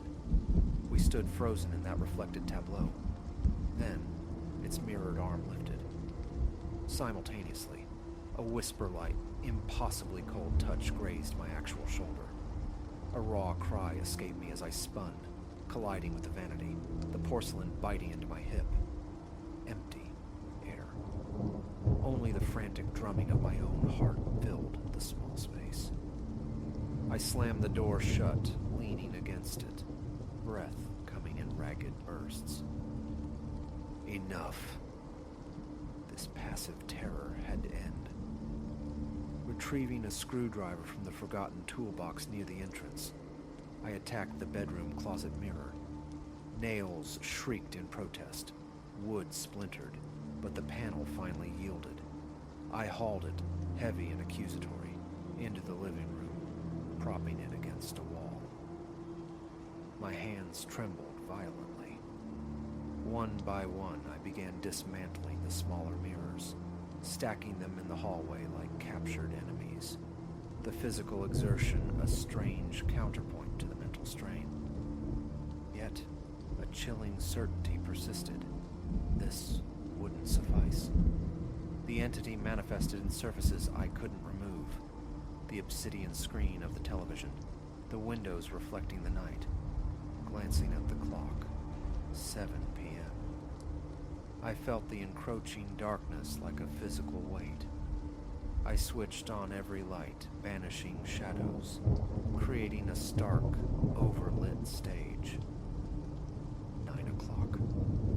Pacing the narrow corridor, debating the fate of the stacked glass, smash them, or banish them to storage. My gaze snagged on the shrouded monolith in the living room. The sheet covering it rippled, a distinct undulation from beneath. My breath hitched. I froze, eyes locked on the fabric, praying it was a trick of the air. It happened again. A definite pressure, the ghost of a hand pressing outward. Adrenaline surged, hot and metallic. Screwdriver clutched tight, I advanced. Close enough now to see the subtle bulge straining the cloth. Palms slick, pulse deafening. With a sharp, decisive tug, I ripped the sheet away. For a nanosecond, the mirror showed only my own reflection. Pale, wide-eyed, weaponized. Then, blooming into existence beside me, impossibly close, stood the figure. Shoulder to virtual shoulder. Its gaze met mine in the glass, lips slightly parted as if in silent greeting. A primal scream built in my chest. With a guttural cry, I lunged, bringing the screwdriver down hard. The mirror exploded in a starburst of cracks, the sound deafening in the sudden silence. Shards rained down, my reflection and its horrifying companion, fractured into 1,000 distorted pieces. I staggered back, chest heaving, the screwdriver falling from numb fingers. The apartment seemed to hold its breath. After minutes that stretched into eternity, punctuated only by my ragged breathing, I retrieved a broom. Sweeping the glittering debris felt surreal, each glance into the remaining mirrors fraught with tension. No phantom appeared. Exhaustion warred with a vibrating hyper-alertness.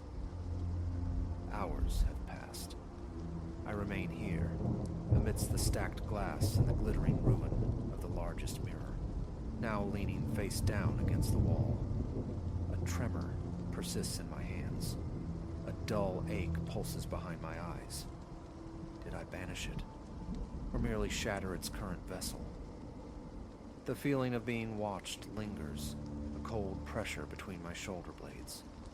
Is it nerves, or is it still here, waiting in the periphery, in the gleam of a window pane, the dark surface of my phone? Leaving feels imperative, yet the thought of stepping outside this besieged space is paralyzing. Perhaps I will gather the remaining mirrors, carry them down to the unforgiving concrete of the alley. Perhaps I will simply flee. For now, I avoid all reflections, terrified that the next time I look, the face staring back will no longer be recognizably mine, its phantom twin having finally, irrevocably crossed over.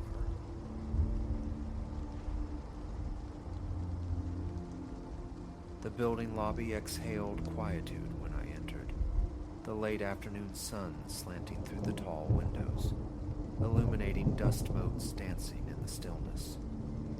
It was a place largely deserted, holding its breath. My purpose was simple: retrieve a document from an upper floor, an errand I wished done swiftly, weighed down as I was by the day's fatigue. Nothing occupied my thoughts beyond the task. The elevator doors parted with a soft sigh, revealing an empty compartment. I stepped inside, the scent of polished metal and stale air faint around me. My finger found the button for my destination. The doors slid shut, sealing me in. A low hum resonated through the floor as the ascent began, smooth and unremarkable. Barely moments had passed when the elevator, contrary to my command, decelerated, halting prematurely. The doors whispered open onto a vacant corridor. My eyes scanned the length of it. No lurking figures, no cast shadows, not even the scuff of a distant shoe. Silence pressed in. I listened intently for approaching footsteps, for any sign of life. Nothing. Perhaps a phantom summons, I reasoned. Someone who jabbed the button then changed their mind. I lean towards the control panel, my finger outstretched to coax the doors closed. Then, a palpable shift, a subtle disturbance in the cabin's atmosphere, like air displaced by a passing form. It was the distinct, yet unnerving sensation of presence, arriving without sound or warning. No footfall, no breath, no rustle of cloth. Yet the very weight within the elevator seemed to alter, to deepen. My gaze darted around. The hallway remained starkly empty. Before my hand could reach the button, the doors slid shut of their own accord. A knot tightened low in my belly. I surveyed the confined space, brushed steel walls reflecting only my own wide-eyed image, the grid of buttons, the impassive glow of the overhead lights. Just me. Alone. Yet not. Perhaps exhaustion played tricks, I told myself, trying to anchor my thoughts to the lit numbers tracking our upward journey as the elevator resumed its climb. The ascent continued, but the peculiar feeling clung to me, an invisible static charge. The conviction that I shared this small chamber intensified. I shifted my weight, listening with an almost painful focus. Silence answered. My eyes saw nothing amiss, but some primal sense insisted on proximity, on another being standing breath close. I reached out again, pressing my floor button with unnecessary force, a gesture of reaffirmation. The light remained steady. The elevator hummed onward, obedient. It stopped again. Another floor, not mine. The doors parted. This time I craned my neck, peering into the deserted hallway beyond. Hello? My voice sounded thin, absorbed by the quiet. I strained to hear any response, any movement. Silence. As I drew back, intending to retreat fully into the car, an unseen resistance met me. Solid pressure blocked my path, precisely where a person might stand. I swept my arm through the space before me. It met something firm yet yielding, invisible. I felt the distinct texture of fabric, coarse like outerwear, a definite shape resisting my motion, though my eyes registered only empty air. Panic flared. I stumbled backward as the unseen presence seemed to step fully inside, forcing me away from the threshold. The doors sealed shut once more. Trapped. My back found the cool metal of the elevator wall. My heart hammered against my ribs. Sweat slicked my palms. I jabbed the emergency call button. Silence. No crackle of a speaker, no response. I slammed the alarm bell button. Nothing. A frantic energy seized me, and I mashed every floor button in sight, desperate for any stop, any chance to escape. But the presence, I felt it distinctly now, stood between me and the doors, an invisible, insurmountable guard. It was there, undeniably solid, terrifyingly close, yet utterly unseen. Who are you? I rasped, the words catching in my dry throat. What do you want? Only the low hum of the elevator answered. Hesitantly, I reached out a trembling hand. My fingers brushed against something solid, shaped like a shoulder. I pushed tentatively at first. It pushed back, hard. I sidestepped, trying to slip around it towards the controls. An unseen limb, an arm perhaps, pressed firmly into my chest, shoving me backward against the rear wall. I staggered, catching myself before I fell. Again, I hammered the door open button, repeatedly, uselessly. The elevator ignored my frantic pleas, continuing its inscrutable journey. Up, down, I couldn't tell. A wave of nausea rose within me. My breath came in shallow gasps. I yelled then, a raw sound of fear echoing in the small space. Help!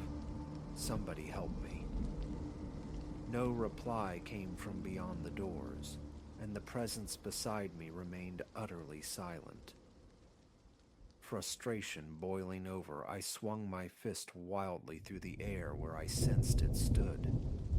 My knuckles connected solidly with what felt like a torso, the impact jarringly real, like striking a human body. The response was immediate and brutal. Strong, invisible fingers clamped around my forearm, twisting with agonizing pressure. A cry tore from my lips. I ceased struggling instantly, and the grip released me. I leaned heavily against the wall, massaging the throbbing ache in my arm. My eyes fell on the emergency intercom panel again. I pressed the button, held it. Dead silence. I wrenched open the small compartment housing the elevator's phone. The handset was there, inert. No dial tone. Lifeless. I slammed it shut. Escape. I had to escape. My gaze went upward to the ceiling hatch. Locked tight. I jumped, pulling, fingers scrabbling at the edges, but it refused to yield. As I strained, I felt something grasp my leg, preventing me from climbing higher. I kicked backward instinctively, my heels striking something hard. It retaliated with a violent shove that sent me crashing against the wall. My head struck the metal panel. Stars exploded briefly behind my eyes. Desperate, I turned to the doors, jamming my fingertips into the seam, trying to pry them apart. Millimeter by millimeter, I created a tiny gap. Pooling all my strength, I pulled, my nails bending, muscles screaming. The invisible entity seized my arm again, twisting it sharply away from the doors. Pain lanced through me, forcing me to relinquish my grip. I tried again, and again, each attempt thwarted by that unseen, unyielding force. My phone. I fumbled it from my pocket. No signal. Predictable, yet devastating. I tried calling out anyway. Nothing. I switched on its flashlight, sweeping the beam around the small compartment. The light illuminated the familiar. Steel walls, buttons, my own reflection. But when I directed the beam towards the space occupied by the presence, it revealed only empty air. I dangled my keys, swinging them tentatively in front of me. They stopped abruptly in midair, hitting something unseen. I felt a sharp tug as the entity tried to wrench them from my grasp. It succeeded. They clattered onto the floor. I snatched them back before they could be lost. Retreating to a corner, I pressed myself against the cold metal, trying desperately to think.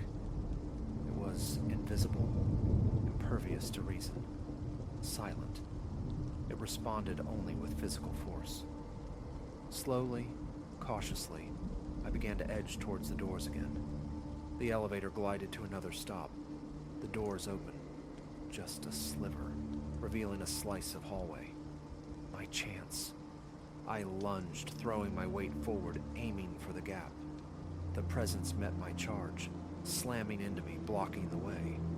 I fought back, flailing, punching, connecting with that solid, unseen form.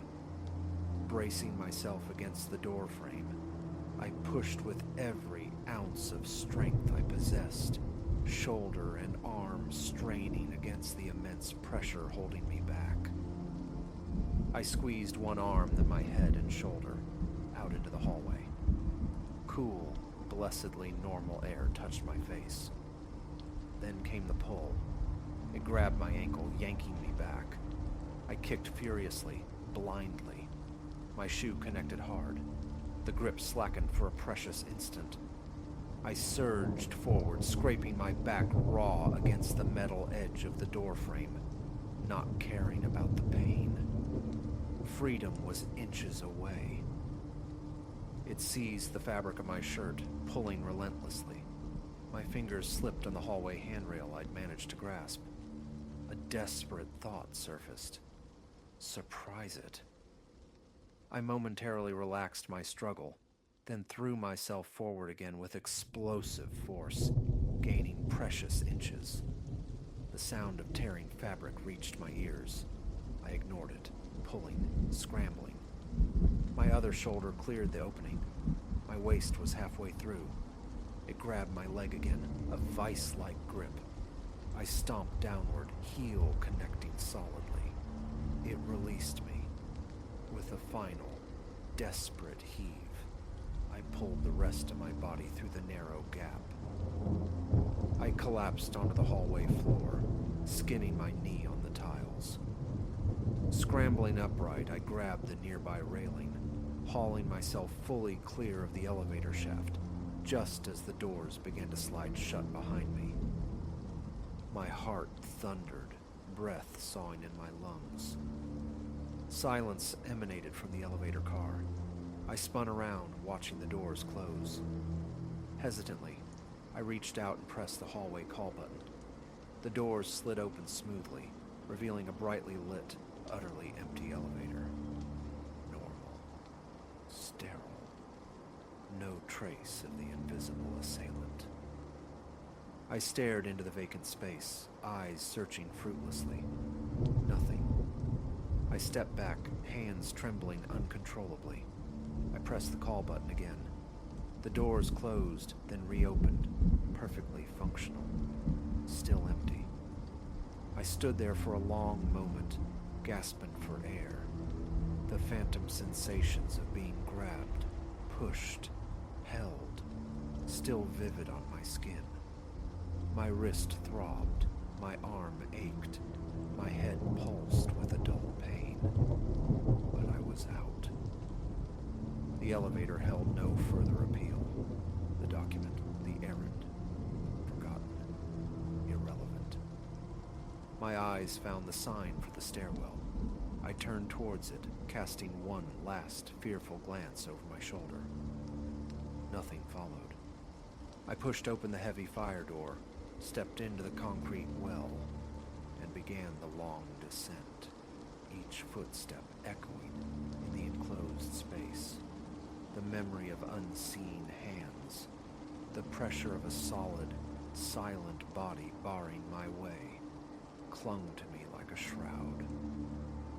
Eventually, I emerged into the lobby, the same quiet space I'd entered what felt like a lifetime ago. I pushed through the main doors and stepped out onto the pavement. The city air, vast and open, felt like a physical release. My shoulders remained knotted with tension, my shirt damp with cold sweat, my hands still unsteady, but I was outside, alive. I stood for a while, breathing deeply, gazing up at the building's impassive facade, trying to impose logic onto the illogical. There was none to be found. It had simply happened. Turning my back on the place, I walked away, profoundly grateful for the solid ground beneath my feet and the unobstructed air around me.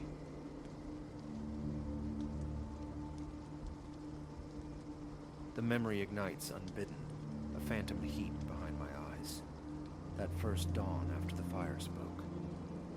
I, Elias, was ensconced deep within a remote valley, seeking solace in the embrace of solitude, a weekend warrior chasing silence in space. Familiar terrain, visited before. Yet that particular night, something coiled around my peace, its grip tightening with the fall of darkness. Late afternoon shadows stretched long fingers across the valley floor as I arrived, the weight of my pack a familiar ache against weary shoulders. An unnerving stillness held the air captive, punctuated only by the distant avian calls and the dry sigh of wind through parched shrubbery. Near a meandering stream, I claimed my ground. a relatively level patch blessed with a pre-existing ring of stones, testament to fires past.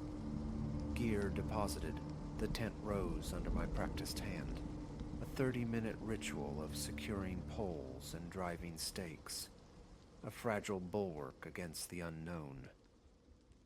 As twilight bled indigo across the sky, the search for fuel commenced. Dampness clung to the fallen branches, littering the immediate vicinity, forcing me deeper, seeking drier kindling sheltered beneath arboreal canopies. My hands grew grimed, scratched by rough bark. Legs protested the constant stooping, yet persistence yielded a respectable pyre's worth. Within the stone circle, I arranged the wood. A lighter's click, a stubborn refusal, then another. Finally, a tiny flame tentatively licked at the offered dried leaves. Gentle breaths coaxed it, nurtured it, until it blossomed, spreading along twig edges with a hungry crackle. Seated upon a folded blanket, legs outstretched, I surrendered to the fire's hypnotic dance, its erratic patterns flinging incandescent sparks into the deepening gloom. An initial calm settled, the day's exertion pulling eyelids heavy. Still, I resisted sleep, determined to savor the profound quietude. It was then, gazing into the luminous heart of the blaze, that the anomaly began. Shapes resolved within the flames, not the usual fleeting phantoms of combustion, but distinct contours, faces. Their mouths writhed, opening and closing in silent articulation. Whispers, I felt them, though no words reached my ears. Fatigue, I reasoned initially, blinking hard, rubbing tired eyes. But the forms sharpened, grew undeniable. Leaning closer, my pulse quickened, a metallic dryness coating my tongue. The faces were distorted, anguished, their movements languid and unnatural, as if striving against immense pressure to communicate. Soft, hissing sounds accompanied their spectral mime. The fine hairs on my nape prickled upright. Scrambling to my feet, I stepped back, attempting to shake the unnerving perception. That's when I heard it. A susurrus, intimate as breath against my earlobe. I spun around, heart hammering. Nothing. Only the vast, empty dark. My breath hitched, shoulders knotting tight. With forced resolve, I turned back to the fire. A log cracked, a sharp report shattering the stillness. The flames flared violently, and the faces reappeared, clearer now, and with them, distinct murmuring. Low, rhythmic, reminiscent of a suppressed chant. Sinking back onto the blanket, palms pressed hard against my thighs, a desperate need to comprehend seized me. I leaned in again, the heat a palpable force against my face. The murmurs gained definition. Fragments emerged. Trail. Ravine. Follow. Jumbled, disjointed, yet undeniably there. My chest constricted, heart pounding a frantic tattoo I feared might rupture bone and flesh. A frantic scan of the surroundings revealed only impenetrable darkness and the silhouettes of nearby bushes. No one. The voices emanated from the fire itself. Rising once more, I backed away further. Instantly, the flames surged higher, licking hungrily at the air, seeming to reach for me. A wave of intense heat washed over my face, stinging my eyes. More words surfaced, coalescing around notions of an old path, a precipitous drop into a deep fissure in the earth. I knew of a ravine nearby, a place I'd deliberately avoided on previous treks. A knot of icy panic tightened in my gut. My legs trembled. Breath came in shallow gasps. I resolved to walk away, turned my back on the phenomenon. But I managed only a few paces before the fire erupted in brilliance, transforming from a simple campfire into a miniature furnace. Light poured forth, shaping itself into an incandescent tunnel, a corridor of glare and searing heat aimed directly at me. Arms instinctively rose to shield my face. My eyes watered fiercely. The very air seemed to sizzle. The whispers intensified, multiplying, a cacophony of voices urging me forward toward the ravine. I remember standing frozen, fists clenched, torn between primal fear and a perverse, inexplicable compulsion to obey. Sweat beaded on my forehead, tracing hot paths down my temporals. My own pulse throbbed violently in my ears. Turning abruptly, I faced my tent, seeking refuge from that luminous tunnel. The instant my weight shifted, the flames subsided somewhat, a cunning retraction, as if attempting to lure me back. I refused the bait. Darting inside the tent, I fumbled with the zipper, my hands shaking so violently, the simple task became an ordeal. Secured within the canvas shell, I sat in profound darkness, listening to the ragged rhythm of my own breathing. Outside, the faint crackling continued, the whispers now muffled, indistinct, yet undeniably present. Cross-legged, staring into the void, I fought to regain composure, my chest aching with tightness. Slow, deliberate breaths gradually eased the frantic pounding in my ears. Eventually, the fire outside waned, its glow against the tent walls fading to nothing. Exhaustion finally claimed me, though my mind buzzed with a disquieting mixture of terror and confusion. I drifted into uneasy sleep, clinging to the hope that morning would restore normalcy. Sunrise found me stiff-necked, my back protesting the uneven ground. Unzipping the tent flap released the scent of damp ash into the cool morning air.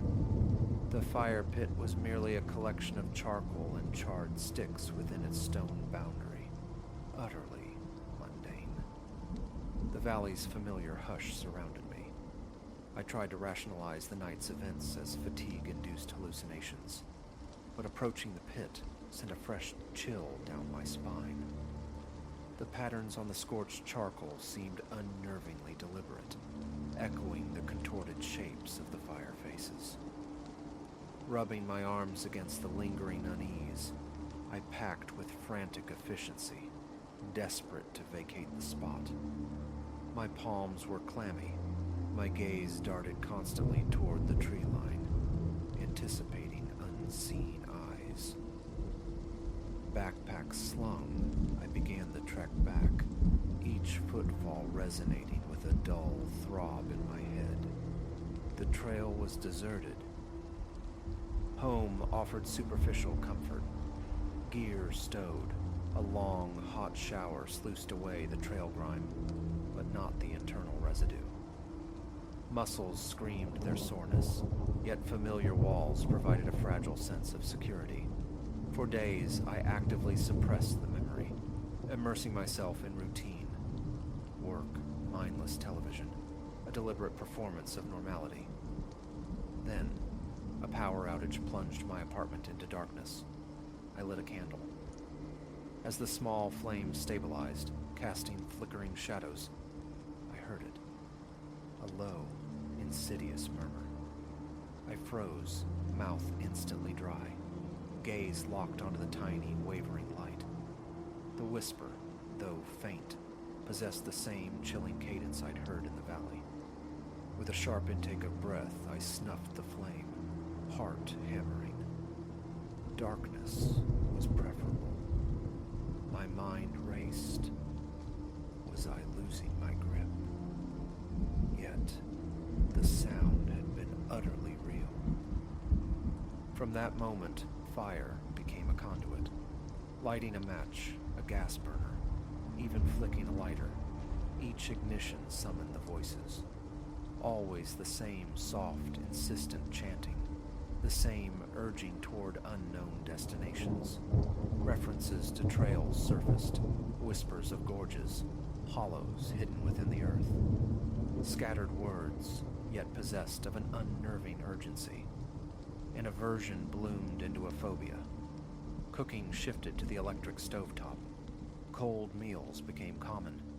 Flashlights replaced candles. Matches and lighters were banished. Avoidance became instinct. Yet, vigilance sometimes failed. An afternoon barbecue at a friend's house. I tried to refuse assisting with the grill, but he was insistent. The moment the propane ignited with a whoosh, the whispers flooded my senses. I recoiled, dropping the lighter, stammering an excuse about a burned finger. My heart pounded violently as I retreated. The soft chanting set a persistent hum beneath the cheerful conversation. Feigning the need for something from my car, I fled the yard, skin tingling, forehead damp despite the mild air. A fabricated headache served as my exit strategy. Weeks bled into months marked by a heightened jumpiness. Open flames became objects of dread. A stranger lighting a cigarette across the street prompted averted eyes. The candle aisle in the grocery store was territory to be circumvented. Nightmares became frequent visitors, vivid replays of the campfire faces, their whispered commands pulling me toward the shadowed ravine. I'd wake drenched in sweat, heart slamming against my ribs, limbs rigid with remembered fear. A morbid curiosity warred with the terror. What secrets did that valley hold? Could research illuminate the whispers of old paths and hidden rituals? I haunted the local library, poring over trail guides and regional histories, seeking any anomaly, any mention of strange ravines or clandestine sites. Nothing. Standard topography, well-trod paths. Inquiries directed at seasoned local hikers yielded only shrugs. The valley was quiet, occasionally windy, utterly unremarkable. Returning home from these fruitless searches, I'd find myself sweating, face flushed, hands trembling. Even reading about the area seemed to stir the dormant whispers in my mind's ear. Simple tasks became difficult, an unsettling sense that something watched, waited, perhaps intended to compel me toward fire, led to obsessive checking of locks. The next near encounter occurred when a neighbor, tending a small backyard bonfire, requested help managing branches. Stepping closer to the heat, my stomach churned, my throat constricted. A faint ringing filled my ears. Amidst the fire's cheerful crackle, the whispers surfaced, faint but distinct, murmuring of a path near a waterfall, concealed behind stone. My knees weakened. Muttering an apology, I retreated, leaving my neighbor bewildered. Back inside my own house, door shut tight, breath coming fast. I listened to the frantic thrumming in my chest. Sleep became increasingly elusive, haunted by a persistent, irrational pull back toward the valley. Tossing in sweat-dampened sheets, I'd entertain fantasies of driving out there, just observing the campsite from a safe distance. But the memory of the fire's sentient malevolence, its beckoning tunnel of light, always asserted itself. Fear of losing control, of succumbing to the whispers should I confront that presence again, kept me anchored in reluctant safety. One tempestuous evening, I reached a threshold. The electricity flickered and died. My trusty flashlight, retrieved from a drawer, cast only a feeble, dying beam. No spare batteries. The sole remaining option, a candle. I stared at it for long moments, a silent battle raging within. Teeth clenched, neck rigid. Finally, yielding to necessity, I struck a match. The instant the wick caught, the murmur began. My jaw locked. A wave of heat radiated through my chest, my scalp tingling. I listened, captive as the whispers reiterated their siren song. Follow the trail. Find the place where the earth falls away. With a choked gasp, I blew out the flame, plunging myself back into darkness, the voice still echoing in the sudden silence, sweat cooling on my temples. Impulsively, I grabbed my car keys, needing air, needing distance. The storm-lashed roads were slick mirrors reflecting streetlights. Gripping the steering wheel, knuckles white, breath ragged, I drove aimlessly, the empty passenger seat beside me feeling unnervingly charged. Rain hammered the windshield, wipers struggling to clear arcs in the deluge. Nearly an hour passed before I returned home, nerves still frayed, the sense of being pursued lingering. It remains thus. Fire is forbidden territory. Witnessing others tend flames induces a visceral tightening in my chest.